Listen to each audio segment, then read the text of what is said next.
Janine. How's it going? As a rising figure in the comedy scene, what are your thoughts on Adult Swim and the hilarious, gut-busting comedians that have come out of that network, huh? Well, no, I actually fucking hate Adult Swim. I can't stand it. I think it's one of the most annoying try-hard networks in the history of broadcast TV. An embarrassment to modern entertainment. And it's difficult to think of even one property that I think, has potential as far as furthering animation or filmmaking or anything like that. You mean to tell me you don't like Adult Swim? I mean, according to the marketing Adult Swim is put out, I thought the only two options were NBC, CBS, and ABC, or Adult Swim. I thought those were the only two options, with no third-party options like UHF stations or home distribution. See, I ascribe to the belief that much like MTV in the 80s, Adult Swim is a corporate product served up by big media subsidiaries while convincing the youth that it's cool and hip, but I'm not naive enough to fall for that. I mean, anyone who thinks Adult Swim is actually like this cool, hip broadcast station of tomorrow is probably gullible enough to think, the Trix Rabbit is gonna steal their cereal or whatever. Have I been living a lie? No, I get it. You just don't understand the kind of genius, post-ironic comedy that Adult Swim is putting out. You don't understand it. Your mind is too frail and weak to understand the genius-level intellects over at Time Warner, a Warner Time subsidiary, Adult Swim. See, when it comes to comedy, I go to actual comedians like Harold Lloyd, Charlie Chaplin, Buster Keaton, Steve Martin, great one, Dan Aykroyd, the people who actually know how to tell a decent joke. Eddie Murphy, Ben Stiller, Janeane Garofalo. And this doesn't just apply to, old comedians. I like plenty of new comedians. I like John Mulaney. I like Pete Davidson. I like Kate McKinnon. I like all four of the new female Ghostbusters. Those type comedians are really funny because they're not post-ironic and they just tell very basic, straightforward jokes that are funny and have a setup and punchline, and they all have their own style and everything, but that style doesn't equate to insincerity. You actually feel like a kind of plausibility to the events presented, a kind of connection with the characters because you understand that what they're saying is for the most part true. That's also why Adam Sandler comedies are so effective. Like Adam Sandler? Oh my gosh, that's heresy, that's treason. I mean, respecting someone who was on SNL in the 90s and trusting that they know what they're talking about and doing when it comes to being funny. And he doesn't put on this constant mask of, my nipples are chafed or whatever, like Tim and Eric do. Those two guys are such hipster fare. I just imagine them, putting on a frickin' beanie and sipping down some Pabst, listening to Portugal the Man. They're so 2012, their show hasn't even existed in a decade.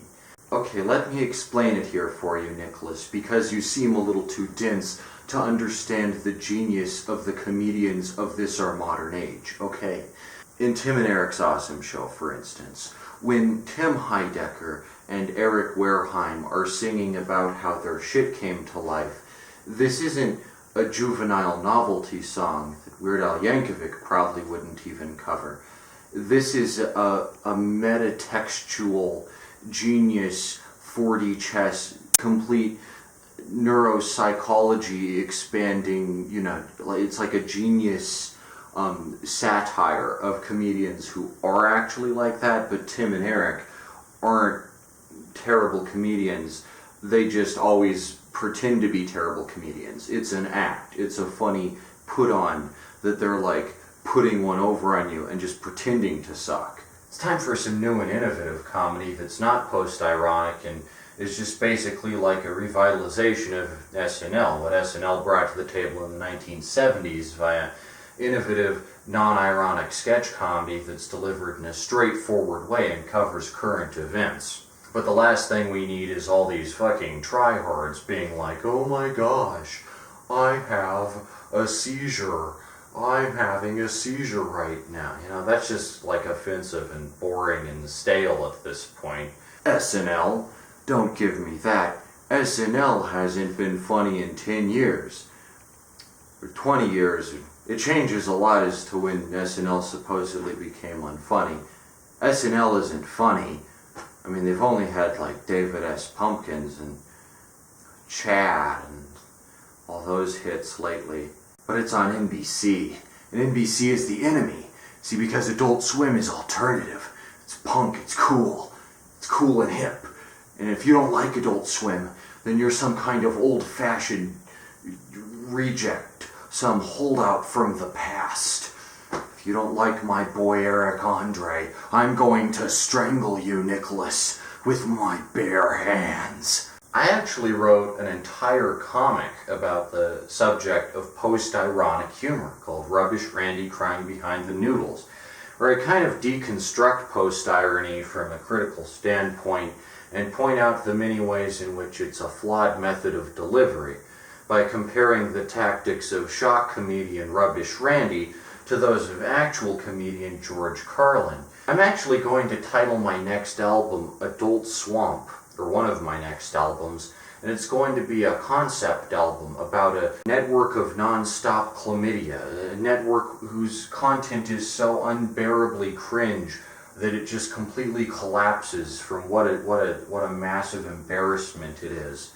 And it's going to be kind of a loose concept album in that regard. I'm looking forward to that, because I think Adult Swamp is a funny parody of the name Adult Swim, like, you know, a swamp full of like this trash humor that has no potential and was played out 10 years ago and is played out now. No, it's not hard to understand post-ironic humor. You just need to beat Gen Z. Wait, you are Gen Z. Could this be a sign that Gen Z is getting sick of post-ironic humor? That it's kind of played its cards already and it's kind of getting, oh no! It must be that you're some kind of boomer.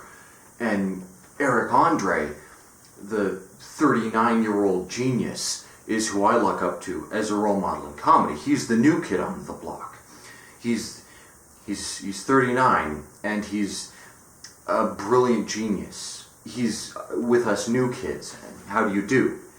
You know, he's one of us fellow kids, you could say. Eric Andre, the genius. Really, there's no difference between something like Tim and Eric's Awesome Show and something like, you know, Epic Movie.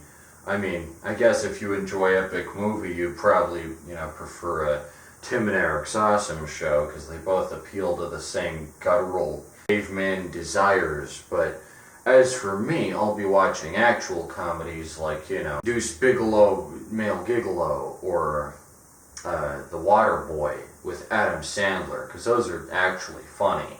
And when I watch comedies, I don't watch comedies to have the wool pulled over my eyes. I watch comedies for jokes. Back in 2000, if there was a puerile comedian who just made a bunch of shit jokes and sex jokes, then we'd call it Freddy Got Fingered, and it would be a giant bomb, and everyone would laugh at how terrible it was, and everyone would trash it. But these days, if there's a puerile comedian who tells shit jokes and sex jokes, he's called Eric Andre, and he's the host of the Eric Andre Show, and he's one of the greatest minds of our generation. And if you disrespect him, if you disrespect my boy Eric Andre, I'm going to strangle you, Nicholas, with my bare hands, because I can't handle having my worldview changed. I can't handle thinking that post-ironic comedy is lazy and overdone. I've invested so much time into it. Sincerity and authenticity are things of the past. Comedians shouldn't be sincere or authentic or actually speak their mind anymore. They should play wacky, eccentric characters who aren't at all like how they actually are. That's how to get an audience over on your side, to be as phony and manufactured as possible, and tell terrible jokes that nobody wants to hear in a desperate bid for attention. That's the future of comedy. And if you deny that, Nicholas, then you're some kind of boomer or something. Post-ironic comedy is the only type of comedy that's worthy of any respect because it's genius, it's brilliant, it's next level. I watch comedies because I want the comedian to trick me into thinking that they believe something they actually don't, because I think that's kind of a waste of my time and the comedian's time. I prefer comedies which are just like funny, you know? Okay, Nicholas, I get that you think Adult Swim is just full of like pretentious frauds, but look at that chart, alright?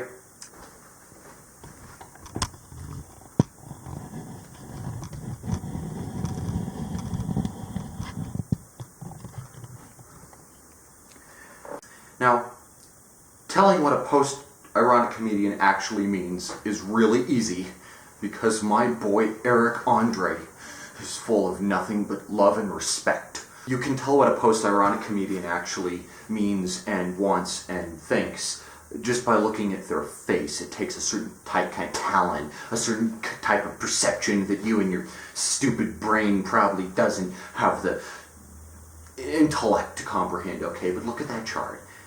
One of the post-ironic comedians on that chart there is a well-known and prominent figure in the alt-right who is on record as having terrible political beliefs. See if you can tell which one. Well, this is quite the lineup. I mean, I certainly wouldn't want to be part of a movement which associates itself in any way with the alt-right, because I think the alt-right is a bunch of disgusting basement-dwelling losers. You're sure that one of them is connected to the alt-right? No, one of those figures there is on the alt-right, but he's on the alt-right ironically, as a joke. Like, you know, next level. You probably wouldn't get it, because you're too stupid to get it. Oh. Well, I mean, that's just kind of disturbing. Yeah, I don't think there's really any way to defend, like, telling terrible alt-right jokes. I think anyone who does that is a complete numbskull. Ooh, this is a really tough one. You know, all these, this is hard. This is actually difficult here. This is like, which one? Ooh, I can't really tell. You know, some of these guys look familiar, but the problem is that they're all like the exact same, you know. They really don't have any like variation or range. Is that one Eric or is that one Alex? Now that one's Tim?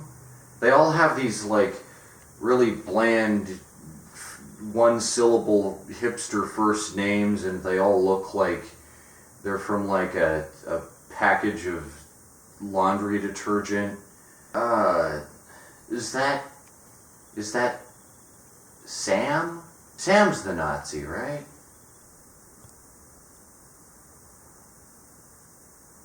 Yeah, I honestly can't really tell any of these guys apart. They all just have like the same goofy haircut and the same goofy smile, and it's just like, you know, they don't have any actual training in like comedy or anything, and they're just popular because of nepotism and the perpetuation of their respective media franchises by Time Warner, a Warner subsidiary. Well, you know, in a demonstration of my complete sincerity in pretty much everything I say, I'm going to reject the premise of your little experiment, and I'm going to say I don't really care which one of these guys is on the alt-right.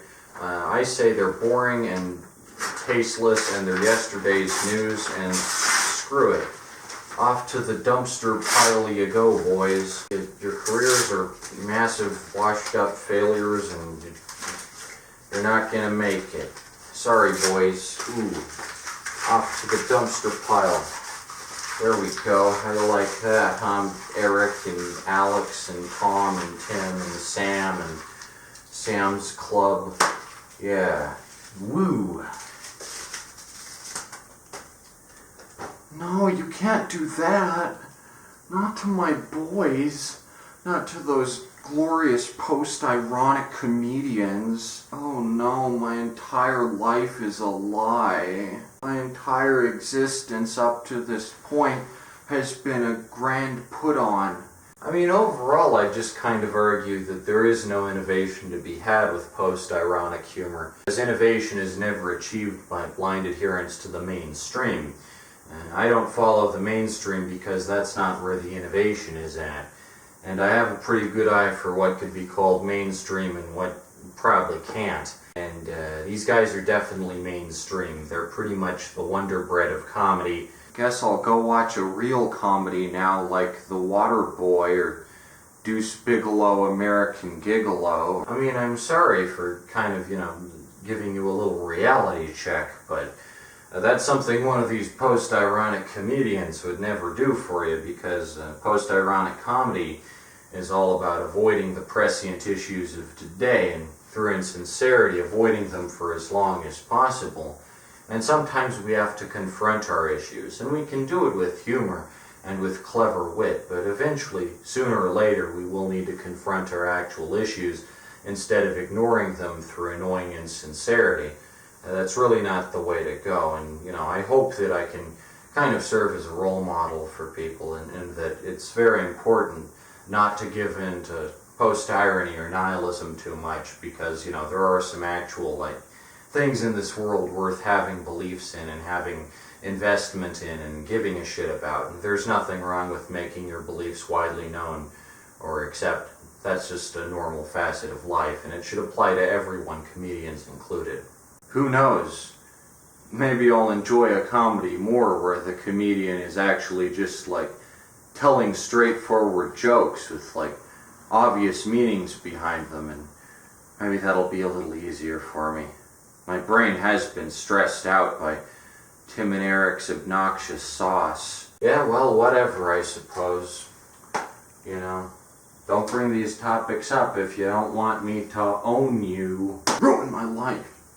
Ruin my freaking perception of things.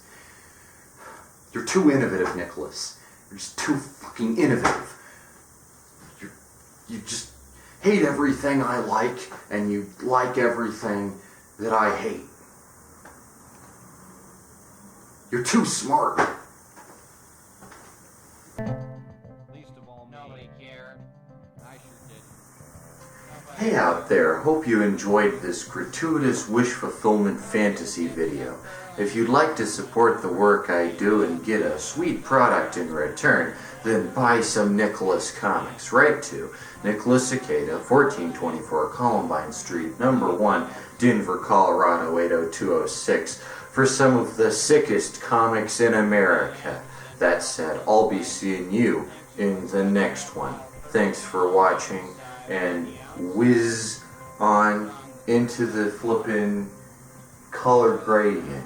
Ooh, yeah, yeah, yeah.